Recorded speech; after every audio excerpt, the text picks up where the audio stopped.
नमस्कार दोस्तों, हमारे चैनल प्रेम सागर ऑफिशियल 1 2 3 में दोस्तों आपका हर हर महादेव। दोस्तों, जैसा कि आप सभी लोग जानते ही हैं कि आज 27 फरवरी 2025 गुरुवार के दिन फाल्गुन माह की अमावस्या तिथि का अत्यंत ही शुभ दिन पड़ने जा रहा है, जिसका बहुत बड़ा और विशेष महत्व होता है। और ऐसा दिन पूरे साल में सिर्फ एक ही बार आता है। और दोस्तों, आप सभी लोग जानते हो कि अमावस्या तिथि के दिन का अगर सबसे बड़ा कोई उपाय है तो वह हल्दी वाले जल का उपाय है। तो दोस्तों, इस फाल्गुन महीने के कृष्ण पक्ष की अमावस्या तिथि के दिन अगर आप भी अपने जीवन में भगवान श्री हरि विष्णु जी की कृपा प्राप्त करना चाहते हैं तो इस दिन आप लोगों को इस हल्दी वाले जल के उपाय को जरूर करना है। तो चलिए दोस्तों, उपाय को शुरू करते हैं। देखिए, ये फाल्गुन मास के अमावस्या तिथि का जो दिन है ये इतना खास होता है, इतना महत्वपूर्ण होता है कि कई बार बड़े बड़े पूजा पाठ अनुष्ठान यज्ञ साधना से जो हमारी मनोकामना पूर्ण नहीं होती, वह इस दिन एक छोटे से उपाय को करने से ही आपकी वह मनोकामना पूर्ण हो जाती है। और बहुत सारे लोगों ने इस उपाय को किया भी है और उनको इस उपाय को करने का फल भी जरूर मिला है। अगर आप लोग भी इस उपाय को करना चाहते हैं तो आप इस उपाय को पहले अच्छे से समझ लेना, सुन लेना, उसके बाद करना। आपको इस उपाय का फल जरूर मिलेगा। और इस उपाय को कर लेने से आपके घर में चाहे किसी भी प्रकार की दुख और समस्या क्यों न चल रही हो, फिर चाहे आपको उसका कारण भी नहीं पता है कि भाई यह समस्या जो मेरे जीवन में चल रही है ये किस कारण से चल रही है, तो दोस्तों, आपकी समस्या का कुछ भी कारण हो सकता है। जैसे पितृ दोष हो सकता है, मंगल दोष हो सकता है, या कहें कि काल सर्प दोष भी हो सकता है। तो इस दिन आप लोगों को हल्दी वाले जल का उपाय कर लेना है, क्योंकि सिर्फ एक उपाय को करने से आपको अपने जीवन में चल रहे सभी प्रकार के दोषों से हमेशा हमेशा के लिए मुक्ति मिल जाएगी। तो चलिए अब उपाय के बारे में बात करते हैं, लेकिन उससे पहले आप लोगों को यह जानना आवश्यक है कि आखिर यह उपाय किस समय करना है, किसको करना है और कैसे करना है। तो चलिए हम आगे आपको वीडियो में एक एक करके बता देते हैं। लेकिन उससे पहले अगर आप लोग अपने जीवन में भगवान श्री लक्ष्मी नारायण जी की कृपा प्राप्त करना चाहते हैं तो हमारे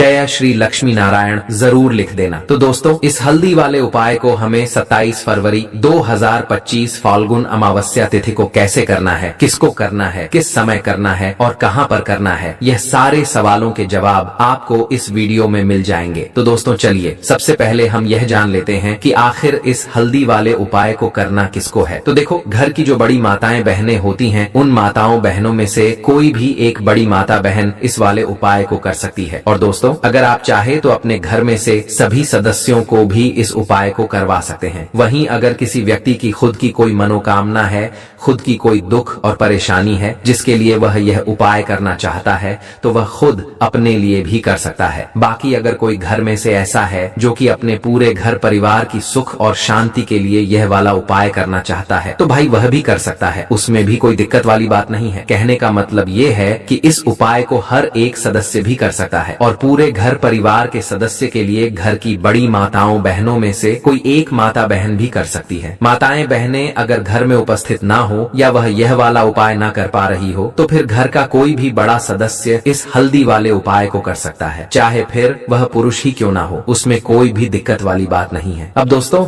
इस हल्दी वाले उपाय को हमें करना कहाँ पर है, घर में या फिर मंदिर में? तो दोस्तों, हमें इस खास उपाय को अपने घर के मंदिर में जाकर करना है। बहुत सारे लोग प्रश्न करते हैं हर एक उपाय को करते समय कि हम इस उपाय को मंदिर में कर सकते हैं, लेकिन इस वाले उपाय को अगर आप लोग घर पर करोगे तो ज्यादा अच्छा होगा। उसके बाद में दोस्तों, जो अगला प्रश्न निकल कर आता है वो यह आता है इस उपाय को लेकर कि आखिर इस उपाय को हमें किस समय करना है, सुबह के समय करना है कि शाम के समय करना है। तो देखो, इस वाले उपाय को आप लोग शाम के समय प्रदोष काल में करोगे तो ज्यादा बेहतर होगा, है ना, क्योंकि यही इस उपाय को करने का सही समय है। तो अब दोस्तों, जो अगली सबसे बड़ी और महत्वपूर्ण बात आती है वह ये आती है शाम के समय प्रदोष काल में इस उपाय को करने का सबसे सही समय क्या रहने वाला है। तो देखिए दोस्तों, अगर हम बात करें प्रदोष काल के समय के बारे में, तो दोस्तों जो प्रदोष का समय होता है वो सूर्यास्त से 45 मिनट पूर्व से लेकर के सूर्यास्त के 45 मिनट बाद तक का होता है। मतलब शाम के 6 बजे से 7 बजे तक के वक्त को हम प्रदोष काल का वक्त कहते हैं। मतलब शाम के 6 बजे से लेकर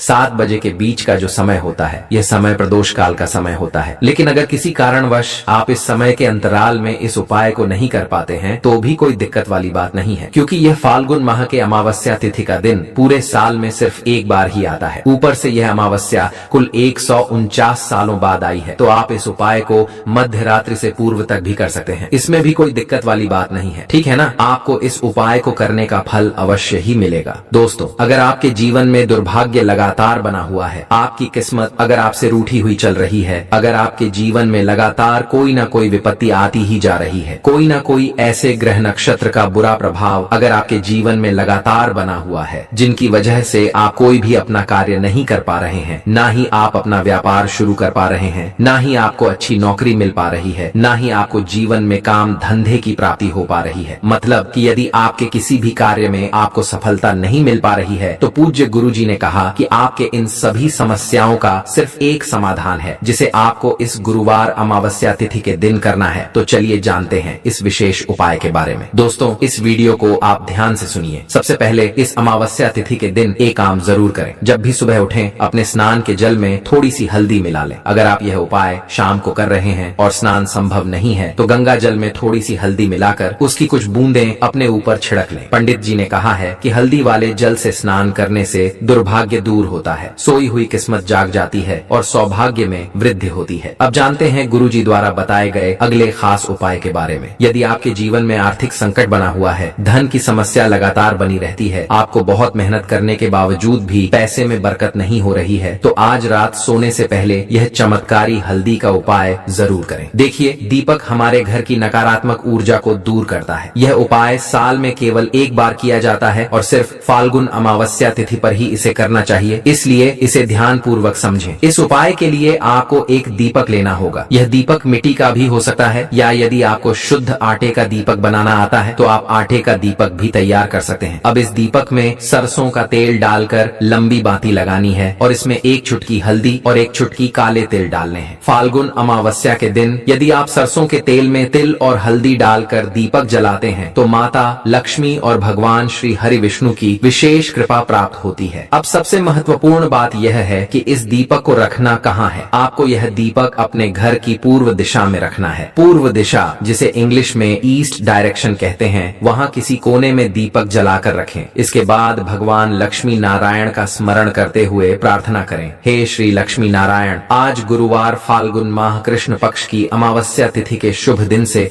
मेरी आर्थिक स्थिति अच्छी हो जाए, मेरे सभी दुख कष्ट और तकलीफें दूर हो जाएं और मुझे आपकी कृपा प्राप्त हो। अगर आपने यह उपाय सही तरीके से कर लिया और सच्चे मन से प्रार्थना की, तो यकीन मानिए आपकी सभी परेशानियां समाप्त हो जाएंगी। आपके जीवन में भगवान श्री लक्ष्मी नारायण की ऐसी कृपा बरसेगी कि आपको कभी धन की कमी नहीं होगी और किसी के सामने हाथ फैलाने की जरूरत नहीं पड़ेगी। चलिए दोस्तों, अब हम जानते हैं आज के दिन किए जाने वाले उपाय के बारे में। दोस्तों, अगर आपके जीवन में धन की कमी हो गई है और लाख कोशिशों के बाद भी आर्थिक स्थिति में सुधार नहीं हो रहा है, तो इस अमावस्या के दिन बस यह एक उपाय करने से निश्चित रूप से लाभ मिलेगा। तो चलिए जानते हैं कि आपको क्या करना है। सबसे पहले आपको 5 चुटकी हल्दी लेनी है और उसका गाढ़ा पेस्ट बना लेना है। अब इस पेस्ट से अपने घर के मुख्य द्वार के पास चौखट या दीवार पर 2 स्वास्तिक बनाइए। स्वास्तिक भगवान श्री हरि विष्णु का प्रतीक होता है। माना जाता है कि जिनके घर के मुख्य द्वार पर स्वास्तिक बना होता है, वहाँ माता लक्ष्मी का सदा वास रहता है और उस घर में परेशानियां प्रवेश नहीं करती। यह उपाय सभी गृहिणियों के लिए बहुत लाभकारी है। इसके लिए आपको एक लोटा जल लेना है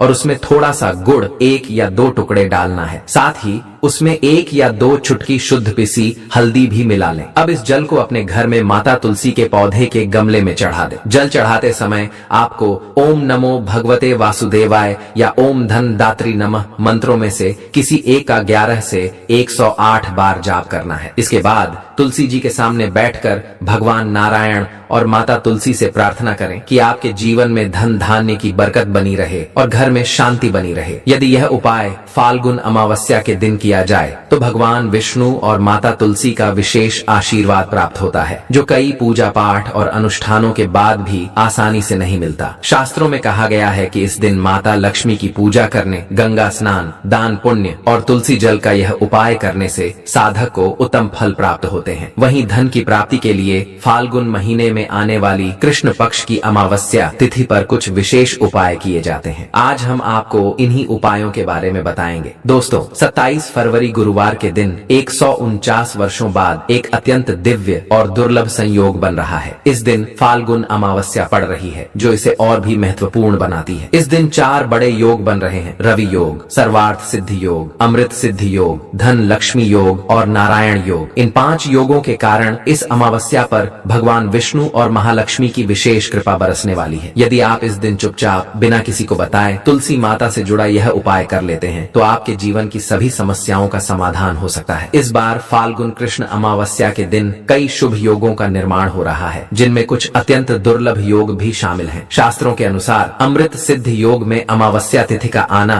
बहुत ही शुभ माना जाता है। ऐसा कहा जाता है कि इस दिन किए गए शुभ कार्यों से जीवन में सुख और समृद्धि आती है। मान्यता है कि तुलसी के पौधे में कई देवी देवताओं का वास होता है। यदि फाल्गुन माह की कृष्ण पक्ष अमावस्या पर तुलसी माता की पूजा और उपासना की जाए तो व्यक्ति की आर्थिक, मानसिक और घरेलू समस्याओं का शीघ्र समाधान हो सकता है। इस दिन भगवान विष्णु, माता तुलसी और शालिग्राम जी की पूजा करने से कई गुना अधिक फल मिलता है और पूरे वर्ष उनके आशीर्वाद की प्राप्ति होती है। इसी कारण से तुलसी माता से जुड़ा यह अचूक उपाय आपकी हर परेशानी को दूर कर सकता है, चाहे वह धन, स्वास्थ्य या संतान की प्राप्ति से जुड़ी हो। इसलिए इस उपाय को ध्यान से समझें और पूरी श्रद्धा व विश्वास के साथ करें। यदि आप चाहते हैं कि श्री लक्ष्मी नारायण जी की कृपा से आपके जीवन की सभी समस्याओं का समाधान हो जाए और महादेव जी का आशीर्वाद सदैव बना रहे, तो इस उपाय को अपनाइए। इसके अलावा यदि आपकी राशि के अनुसार कोई विशेष उपाय हो सकता है तो कमेंट बॉक्स में अपनी राशि लिखें। हम आपके लिए सही उपाय बताने का प्रयास करेंगे, जिससे आप इस अमावस्या के दिन अधिक से अधिक लाभ प्राप्त कर सकें। लेकिन आपसे निवेदन है कि वीडियो को लाइक करना न भूलें और अगर आप हमारे चैनल पर नए हैं तो ज्ञानवर्धक टेल्स को सब्सक्राइब जरूर करें। दोस्तों, मान्यता है कि फाल्गुन माह के कृष्ण पक्ष की अमावस्या के दिन उपवास रखने और पूजा पाठ करने से घर में सुख समृद्धि बनी रहती है। वैसे तो हर माह आने वाली एकादशी तिथि का अपना अलग महत्व होता है, लेकिन फाल्गुन माह की कृष्ण अमावस्या को साल की सबसे बड़ी अमावस्या में से एक माना जाता है। इस दिन विष्णु सहस्त्र नाम और श्रीमद् भगवद गीता के पाठ से विशेष पुण्य की प्राप्ति होती है। फाल्गुन अमावस्या का व्रत रखने से मनुष्य को सभी प्रकार के पापों से मुक्ति मिलती है। मान्यता है कि इस दिन पूजा, व्रत और दान करने से न केवल लक्ष्मी नारायण जी की कृपा प्राप्त होती है, बल्कि पितरों का भी विशेष आशीर्वाद मिलता है। इसलिए आप सभी को इस दिन तुलसी माता से जुड़े इस विशेष उपाय को अवश्य करना चाहिए, जिसके बारे में हम आपको बताने वाले हैं। तुलसी एक ऐसा पवित्र पौधा है जिसकी पूजा से बहुत ही शीघ्र और चमत्कारी लाभ प्राप्त होते हैं। भारत ही नहीं बल्कि दुनिया के कई देशों में तुलसी को पवित्रता का प्रतीक माना जाता है। यह अनेक औषधीय गुणों से भरपूर होती है और इसका धार्मिक महत्व भी बहुत अधिक है। तुलसी का उपयोग विभिन्न धार्मिक अनुष्ठानों, पूजा पाठ, हवन और तांत्रिक प्रयोगों में किया जाता है। पुराणों के अनुसार तुलसी को भगवान विष्णु की पत्नी का दर्जा प्राप्त है, इसलिए इसे जगत जननी कहा जाता है। शास्त्रों में बरगद, पीपल और तुलसी को अमृत का स्वरूप बताया गया है। जिस स्थान पर तुलसी का पौधा होता है वहाँ ब्रह्मा, विष्णु और महेश त्रिदेव का वास माना जाता है। तुलसी की पूजा करने से बड़े पाप भी समाप्त हो जाते हैं, ठीक वैसे ही जैसे सूर्य के उदय होने पर अंधकार मिट जाता है। शास्त्रों के अनुसार जिन घरों में तुलसी का पौधा होता है वहाँ सुख, शांति और समृद्धि सदैव बनी रहती है। भगवान विष्णु और उनके अवतारों जैसे श्री राम और श्री कृष्ण की पूजा में तुलसी पत्र का उपयोग अनिवार्य माना गया है, क्योंकि इसके बिना पूजा अधूरी रहती है। यही कारण है कि लगभग सभी हिंदू परिवारों में तुलसी का पौधा लगाया जाता है। यदि आपके घर में माता तुलसी का पौधा है तो आपको उनसे जुड़े कुछ महत्वपूर्ण नियमों का पालन अवश्य करना चाहिए। अपने परिवार की सुख समृद्धि के लिए इस फाल्गुन अमावस्या के दिन तुलसी माता को चुनरी अर्पित करें, जिससे आपको माता लक्ष्मी और श्री हरि विष्णु का विशेष आशीर्वाद प्राप्त हो सके। हालांकि कई लोग जाने अनजाने में तुलसी से जुड़ी कुछ गलतियां कर बैठते हैं, जिसके कारण उन्हें विपरीत प्रभाव झेलना पड़ सकता है। जैसे कि कई लोग अपने घर में तुलसी का पौधा लगाते तो हैं, लेकिन उन्हें चुनरी अर्पित नहीं करते, जिसके कारण उन्हें इसका पूर्ण फल नहीं मिल पाता। हमेशा याद रखें कि माता तुलसी को चुनरी अर्पित करना बहुत आवश्यक है, क्योंकि वे केवल एक पौधा नहीं बल्कि माँ के समान पूजनीय हैं। घरों में तुलसी के पौधे को चुनरी उड़ाकर रखना चाहिए, लेकिन इसका सही प्रकार से ध्यान रखना भी जरूरी है। दोस्तों वीडियो पसंद आया तो हमारे चैनल को सब्सक्राइब जरूर करें और कमेंट में हरि विष्णु जरूर लिखें।